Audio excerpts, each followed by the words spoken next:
Why should voters choose you in the Democratic primary?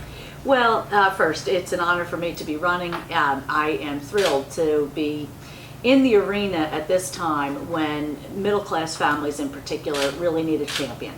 And if you're a person who's concerned about, look, I'm willing to work hard, I just want to know I can send my child to a decent school, I can get decent pay for the hard work that I'm doing, I can afford college, and I could look forward to a secure retirement. If those are some of your goals and objectives, and if you feel like you've been trying your best but falling behind instead of moving ahead, Katie McGinty is a champion for you. And I will be in Washington fighting for working families, fighting to rebuild the middle class every day. A lot of discussion here in Pennsylvania. Just actually last week, Governor Wolf raised minimum wage for workers in his jurisdiction. He's been trying to push for the minimum wage. Where do you stand on the minimum wage?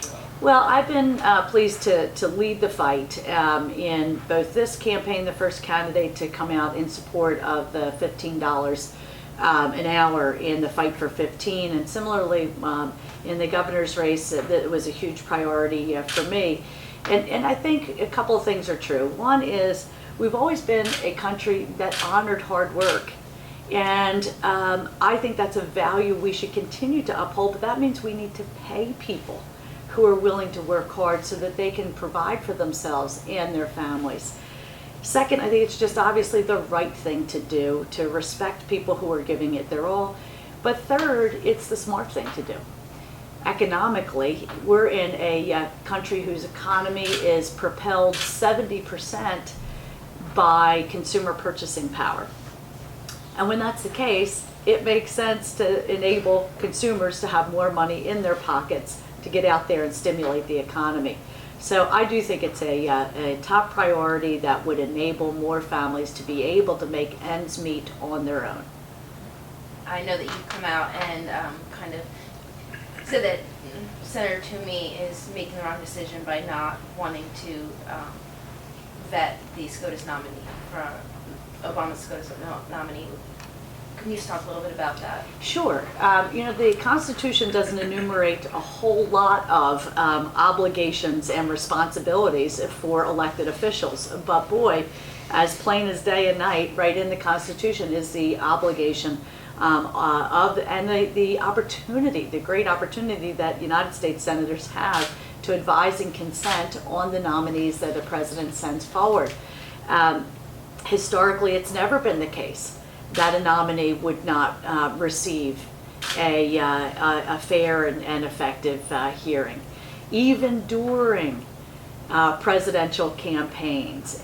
So there really is no excuse, and I think that Senator Toomey has made clear in very direct and public statements that actually for him it's not about his own quote, the qualifications of the nominee, it's about ideology. Well, I think it's a very dangerous thing to suggest in our democracy that the courts should become an extension of partisan politics. The Supreme Court needs to be above that kind of wrangling. And so I would very much call on Senator Toomey to rethink that, frankly, to just do his job and make sure that there is a fair and effective hearing.